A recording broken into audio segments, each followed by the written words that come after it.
Stacy, welcome back. How are you doing? I'm great. How are you? I'm hanging in there as usual. And when I say hanging in there, that's me saying good. So we're not struggling. We're doing good. So I can say I'm fine. Yeah, everything's fine. I'm We fine. have an amazing guest today. Yes. And when you hear him, you will know that you are listening to something special. Yeah. David Radney, D-Rad. He is a Keller Williams agent, but he also runs a coaching company out of the United States. He's in New Jersey. And he is so involved on social media. He is a model for people to watch on how to be successful. And the stuff he's going to say right away here is truly amazing. I hope everyone takes note, Yes. takes a lesson from it, and grabs some tidbit that will be helpful in your business and in life. Yes.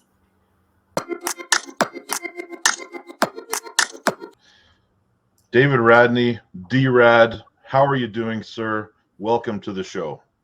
Ryan, Stacy, thank you so much for having me here. I'm doing great. It's a great Wednesday for me. Amazing. It's I will talk about all the reasons throughout this show why we're having you on here, because it's an honor to have you here. You're one of the very first personalities that I followed on TikTok and other forms of social media. Huh. So we pay lots of attention to what you're doing. Awesome. But let's talk about you. We want Yeah. to talk a little bit about, your real estate career, but sort of the backstory too. I am interested in a lot of people, how they've come into the real estate business. But Yeah. previous to that, what did you do before you got into real estate? So for about 14 years, I was in corporate America. I don't know if you guys are familiar with a company called Kaplan Test Prep, SAT Prep, Law School Prep. And I worked for them in Los Angeles for 14 years in their sales department. Wow. That's amazing. How did you end up in that business? Yeah, it was interesting. I was on campus at college making a phone call on the pay phone back then. No cell phones. And I mentioned to my buddy that I was looking for work, and the person behind me actually worked for Kaplan and offered me a job on campus posting flyers. I started off making $6 an hour going on campus posting flyers about their training programs, and just over the years, I started moving up and getting promoted, and eventually got into a leadership role with them over 14 years. But it really started just from a happen chance, phone call on the payphone. Wow. So you were in that, and then what led you into real estate? So great question. So this is a story I have shared before. I don't know if you guys are familiar with it. My wife and I left Los Angeles. That's where we met. And we moved to Austin, Texas to take on a leadership role for Kaplan. And we were attending a church that had a motivational speaker come in. And we went to his conference, and he said, everyone, raise your hand if there's something you haven't done that you've always wanted to do. And I just raised my hand. I didn't think he would pick on me. He picked on me, and he says, so tell me, what is it that you want to do? And I said, I want to buy investment property. And he said, what's keeping you from doing it? And really, it was fear and not really knowing, what to look for, and just not really understanding if I had enough money to make it happen. And he said, if you got purposeful and got focused, how long do you think it would take you to get under contract? And I said, I'm sure I could probably do it within 2 months. And he said, okay, are you willing to put your money where your mouth is? And I was like, oh boy, where are we going? Where is this going? So he said, we're in church. Do you have your checkbook with you? Then I started to sweat a little bit. I'm like, where is this going? He said, I want you to write a check for $1,000 and find someone here in the congregation that you know and give them that check. And in 2 months, if you aren't at least under contract, they get to keep it. And so I'm tight with my money. In my head, I was like, I'm not doing that. Nope, not doing it. But everybody in church was like, yeah, do it. They're egging me on. And I felt like I had to do it. So I wrote the check, and not 2 months. 2 weeks later, I was under contract. Oh, wow. On my duplex that I still have 19 years later. I still own it in Austin. But that sparked a fire in me to go out and find the property. And then I realized, oh, I like this. And I need more investment property, because I started to understand what passive income could do for me and my family. And so I got on this road to buying more rental properties. And that turned into me getting my license. And that turned into me helping other people. And that started my real estate career, just that one conference. Can you tell us a little bit about the journey? So you're Keller Williams guy now. Yes. It probably didn't start there, did it? I started with, I went to visit a investment property, and there was an agent there waiting for one of his clients, and he showed me the property, and we started up a friendship. And he said, you know, David, you're doing all the groundwork. I'm a broker. Come work for me. And he was a small company in Houston. By this time I had moved to Houston. So he was a smaller company in Houston. And I got my license and started working for him for about 2 or 3 years, just helping people buy HUD foreclosures. At a time you can get them pretty much at no cost. It was a great time to be buying property, but I realized I wasn't getting enough training in order to really grow my business. So when I moved from Houston to Dallas, a buddy of mine introduced me to Keller Williams, and I went there, and I haven't left. I've been with Keller Williams now probably 14 years. Can you tell us a little bit about that model with Keller Williams? Because they're not dissimilar, EXP and Keller Williams. Yeah. Like that's who we're with. Yeah. But they have a similar kind of recruiting model. Yeah, so I never really get focused so much on the recruiting model. What really attracted me, the model that I love, was the culture, the people, putting family first. I really enjoyed the culture of the company, and then also the training. I didn't know what I didn't know, and I thought I was doing okay working for the other company, and I did okay.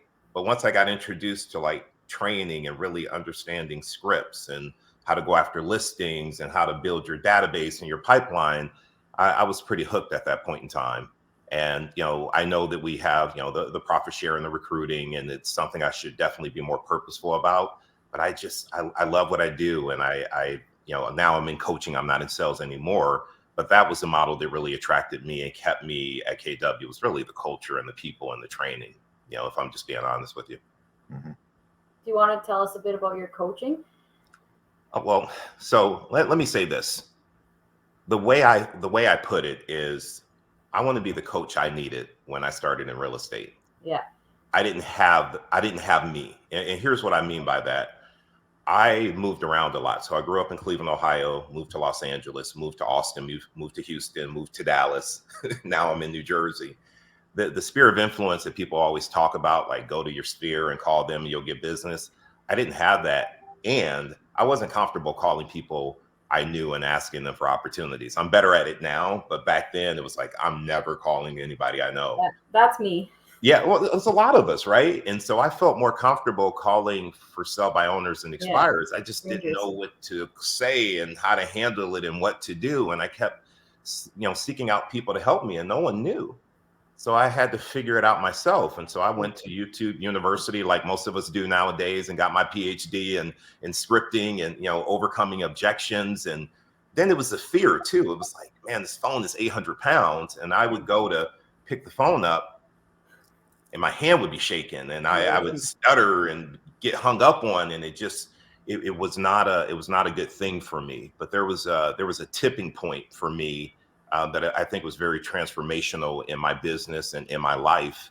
I hired a coach, and I realized that I needed someone to push me and hold me accountable. And I always talk about my family. If you guys follow me, I'll share things about my family a lot. And my wife has been in pharmaceuticals for over 20 years, and she is badass. I don't know if I can curse on here, but she, like, when I talk about growing her career and getting up there and just pushing through the glass ceiling, I'm in awe of her every single day. And my coach pulled me aside one day and he said this to me: you talk about your wife and how proud you are of her and how hard she works. We talk about it all the time. And David, if I looked at your schedule and I look at the way you show up in the office, you look busy, but you haven't done one thing this year to bring income into your family. So you guys have family dinner every night. How will it sound if you have to sit down with your wife and tell her, after watching her bust her ass, that you didn't do one thing to bring money into your family, to bring money into your household? That hit me like on an emotional level where, I mean, it brought me to tears, and I made a commitment to myself that I'm never having that conversation with her. And it caused me to show up the next day, even though I was afraid, my hands were shaking and my voice was shaking. I was like, I got to do this because I'm never going to have that conversation with her. So I forced myself to figure it out. And I used to get hung up on all the time. I used to hang up on people because I messed up so bad. But over time, you know, you practice enough, you say it over and over again, and you realize for sell-by owners and expires all say the same thing. I just need to figure out how to respond to that same thing they're saying, and then I can break through. And so that's who I am now. Like, I'm that coach that I was seeking out. That's how I am for other people, getting them to push past the fear, want it more than you fear it, and also learn what to say and how to say it so you can create opportunities. And in essence, that's what my coaching program is. I push you. This is my coaching program, Push, and it stands for prospect until success happens. My job is to push you and encourage you and hold you accountable, and not buy into your excuses on why you can't get this going in real estate. So the question I have for you is, how does somebody get involved with your coaching program? So here's the thing about me. It's not a money play for me. Like, if you follow me on TikTok like you have from the beginning, you probably very seldom hear me push my coaching program, because for me, it's all about coming from contribution.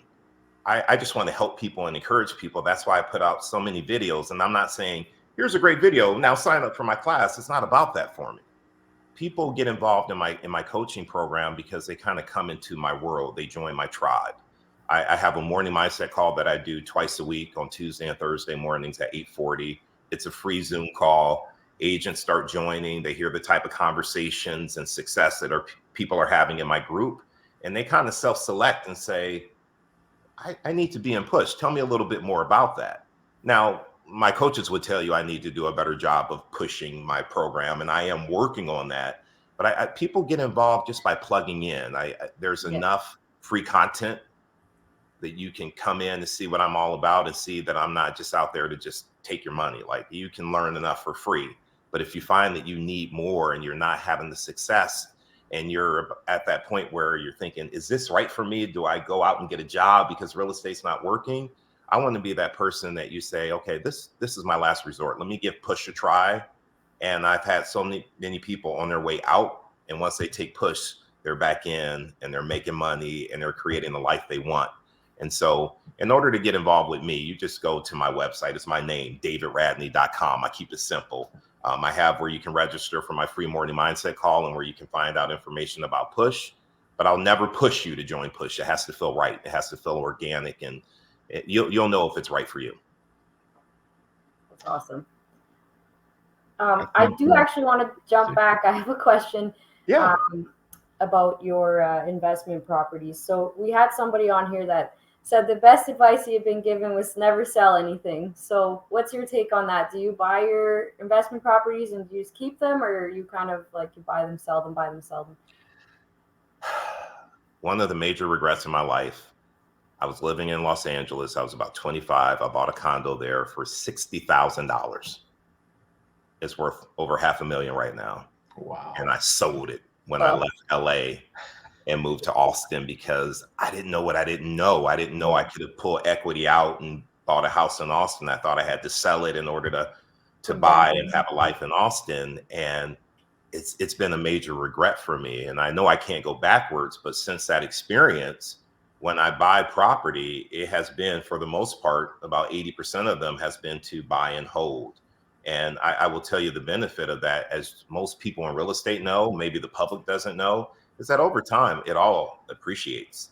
And so, I bought a property, just to give you an example, the duplex we were talking about, I bought that for $145,000. And at that time, in my late 20s, that's a lot of money for me. Yeah. And I didn't think it would grow the way it's grown, but it's worth $600,000 now. I went from getting a combined $1,400 a month in rent to now getting almost $4,000 a month. So think about that.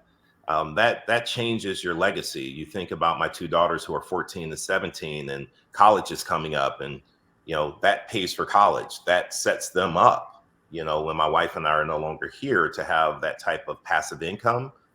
My wife and I didn't have that. Our family didn't own houses when we grew up. So the fact that we have that, I'm holding on to those, because I have seen how much they've appreciated and what that passive income does for you. Yeah. It's my advice too. Maybe buy some to flip, but also have a portfolio that you hold on to. I think it's extremely smart. That is actually incredible advice. And my daughters are actually 14 and 18. So I'm in a very similar situation as you. Yeah. Going back to the agent thing, you specifically, What are you doing to adapt to a changing market? Yeah, great question. Here's what I'll tell you. I haven't had to do a lot to adapt to it because I never change. And here's what I mean by that. I've always believed that real estate is a skills-based market. And so that's why if you've been following me for years, I talk about the same stuff because it hasn't changed for me. It's we really have to be good at our skills. And so on the listing side of it, which is what I focus on, it's about your scripts, internalizing them. It's about knowing how to overcome objections, not one time, but 5 times, right? Because if someone's saying, I don't want to pay 6% commission, and you keep saying, well, it's not about the commission, it's about what you net, and that's all you know to say, they're going to kick you out their house. You have to have 4 or 5 different ways to overcome the same objection. So I just continue to focus on those things that I know actually make sense. And that's the basics. That's the basics. And the listing presentation, learning it, a canned presentation that you know, soup to nuts, and teaching people how to close. Like if you understand how to ask powerful questions and get in the middle of opportunities, no matter what the market's doing, you're going to be successful, because in the up market and in the down market, people still have to buy, people still have to sell, but your skills have to be strong in order for them to want to give you the opportunity, because when the market's tight, there's a lot of competition and you have to show up differently than everyone else. Yeah. Yeah. That's a good point. Yeah. I hope that answers your question. I will say the only Absolutely. other thing that I would say with adapting to the changing market is what we're doing now, technology, and just understanding the benefits of, TikTok and Instagram and creating videos and content. Not, hi, I got a new listing, aren't you so proud of me? Or, hey, I just sold another property. Nobody cares Yeah. about that. No. But I'm talking about us documenting, like, behind the scenes. Like right now, I have my camera recording me talking to you. This is me creating content on my business. And we need to do a good job of understanding that technology is not going to take over real estate. The agents that embrace technology are going to take over real estate. And so the way that I adapt is making sure that my clients are on social media and getting out of their comfort zone and putting out content that's going to grow and bring them business. So that's the other way to adapt, in my opinion. Excellent. Yeah, that is excellent. So you basically answered my question for me, but just, people looking to become top producers, like advice wise, I don't know what I've taken so far is pick up the phone, but it's so challenging. So here's the way I look at it. So let me ask you a question, Stacey, if you don't mind. Yeah. So you're saying picking up the phone is challenging. However, if you get an appointment and you're sitting down at the table across from someone, is that okay for you? Is that a comfort zone for you? Oh yeah, 100%. I just don't like phoning people I know and having those like the sphere conversations, right? So Yeah. I feel like messaging is where it's at, but I'm probably wrong. Well, no, what I will tell you is that it can be a little uncomfortable. And so it's that whole thing where you get people talking about them. Like I never call my sphere and say, hey, my coaching business is doing great. Send me some people. Like I don't do that. I call them and say, hey, I saw on Facebook you just came back from Mexico. How was the trip? Right? Because I use social media to find out what people are doing. Yeah. So when I call, I have something relevant to talk about. And then as we're talking, I'm like, how's work going? Yes. And they'll tell me. And when I ask them that, they turn around and say, well, how's work going for you? Yes. And if I was a real estate agent, not a coach, I would say, man, the market's crazy. I have tons of buyers, but I'm still looking for people who want to sell. By the way, who do you know that might be thinking of selling right now that I should be talking to? And if they're thinking of selling, they're going to tell me, well, I'm thinking of selling. And if they're not, they're going to give me people that may be thinking about selling. So it's a way to make the conversation where you're not so salesy and people see your number come up on their caller ID and they're like, oh, here's David again asking about real estate. It makes it more conversational, Yeah.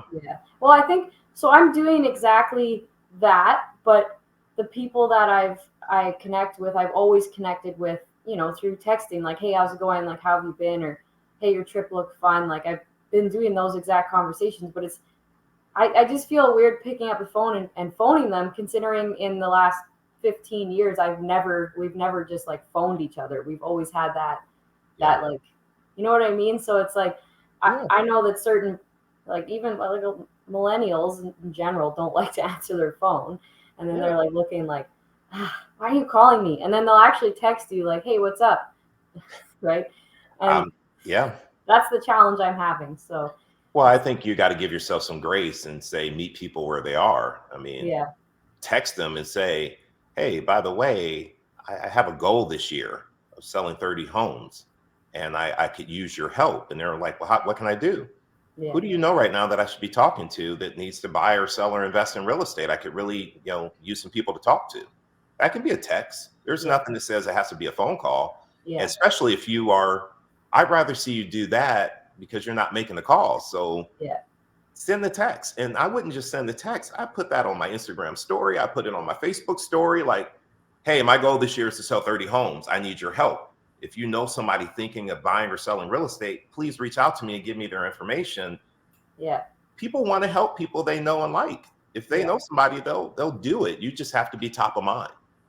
Like I'd say since Christmas, like I've reached out to like every possible person, and yeah, it's either been through text message or Facebook Messenger if I don't have their number, and I've gotten tons of response. But I am being pushed, to try the phone, right? So The phone is good too, though, because it's nice to hear people's voice. yeah, Is why if you text me, I don't normally text back. I do the voice text. My daughter, it drives my daughters crazy, but I I do it too, actually. Though. I love that because I want people to hear my voice and remember what I sound like. But the phone calls, they haven't called you in 15 years either. So don't feel Yeah, some type of way that you haven't called them. They haven't called you either. And just say that, like, I just realized we haven't talked in 15 years and I thought about you and I was going to send a text. I just wanted to hear your voice. I almost forgot what you sounded like. How are you doing? Just have fun with it. yeah, And before you great. know it, it's a great conversation. Yep, Seriously. Solid advice. And it is. remember that line: meet people where they are, Stacy. Yep. I appreciate that. Absolutely. Absolutely. And this is all stuff I had to figure out, right, for myself. And that's what I coach people on. Like Yeah, when I started off, I didn't know any of this and I had to learn through the school of hard knocks. And I don't want to have people to have to go through that journey. I've been on the journey. Let me just tell you what to do. yeah. That's what it's all about. Thank you. So you're obviously a social media guy. Like you're all over the place, kind of like I am. Yeah. But what role do you feel social media is playing in today's real estate business? That's actually a really good question. I think right now what it's doing is it's allowing people, if they're being smart about it, to be digital mayors. You follow Gary Vaynerchuk? I do not, but I will now. Okay. Listen, he is my social media coach / guru. Everything he does and says, I follow. The content, how to talk to people, how to reach out to people. And he did a seminar at Inman, and the best piece of advice that he gave that I followed that made a big difference for me and my clients, he said, you have to be the digital mayor of where you live. And I was like, digital mayor, what do you mean? And he said this: you should be talking to every school principal, every teacher. What do you guys like about this town? Talking to the police chief. You should go into every restaurant in your town, meet the owners, do a video, post that up on Instagram and say, hey, this is a great so-and-so restaurant. I just had their pizza is phenomenal. And you become known as this guy who is going to all the fairs and events and restaurants, and you're posting video and tagging those people, and then they share it and their friends and everyone gets to see you as a guy who knows everything, or girl who knows everything about the town. And you get to show your personality.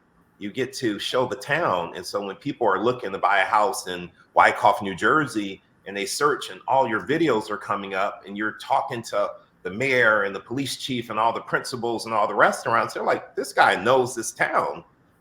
That's who I need to be working with. So that's the role that the internet's playing in social media and real estate. If you're plugging into that advice, you need to be the social mayor of where you live, and you need to show who you are. I mean, if you look at my TikTok, I show when I go out on my hikes on Monday. I show my nature photography.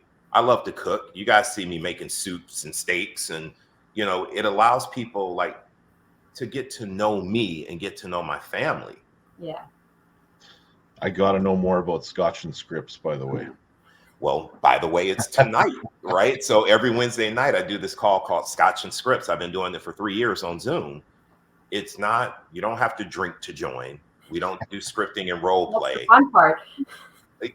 Listen, everybody who joins normally drinks. I just want people to know you don't have to. But it's really like a working happy hour. And my whole philosophy, I'm non-denominational. Here's what I mean by that. I'm Keller Williams. You guys are EXP. Who cares? There's enough Yeah. business for all of us. We can all collaborate and have a good time and still make Yeah. plenty of money. So I have agents from Keller Williams, Coldwell Banker, EXP, like doesn't matter.